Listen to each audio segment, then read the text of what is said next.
Terrell's my firstborn. Happy kid, a typical teenager. I mean, I was there for his birth. So when Percy came out, he shot out, I mean, into the world like he couldn't wait to get out here.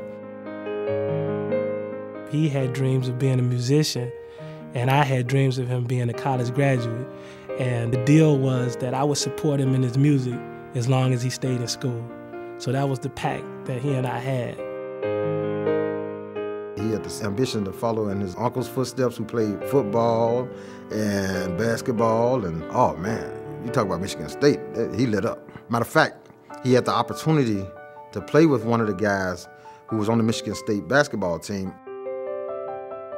He says, school is not really for me, but if you support me in my music, I'm gonna finish college. And I said, that's the deal.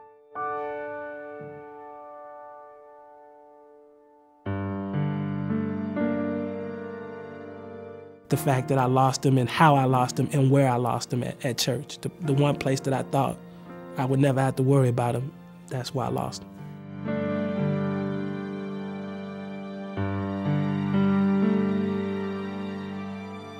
They were just sitting out there, having a good time, just talking, joking, like they always did whenever Tyrone came home. We got a call from his girlfriend that he had got shot, and he was at the church. My son, Pierre, called, and I answered the phone, but he hung up. Next thing you know, I hear him on the phone with my wife. I don't even remember the stoplights. I was driving so fast behind the ambulance just trying to get there. She said, Pierre said we need to come on Polk because they can't find Percy. I said, can't find him. So I jump up. I'm like, what do you mean you can't find him? And then finally they came out and he started talking in like the past tense. And I finally had to stop him and I said, are you trying to tell me my son didn't make it? I'm breaking through the police lines trying to find out what's going on because my son's not calling me and I know somebody's been hurt. That's when they finally let me go back there and see him.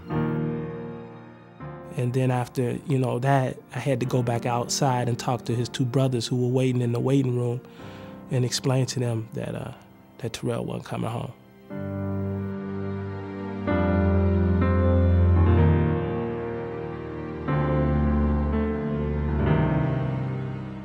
It looked like he was laying there, looking up, like he was still trying to hold on, like he was just asking God to help him.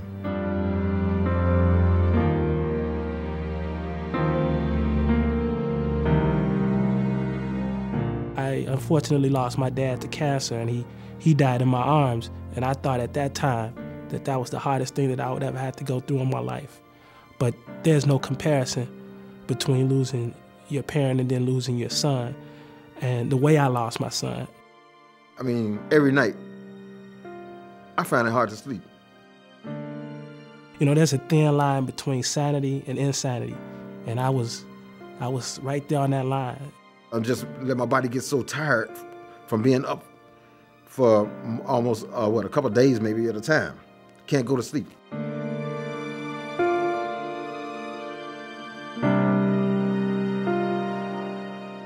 Stop the violence. Stop the silence. Silence kills.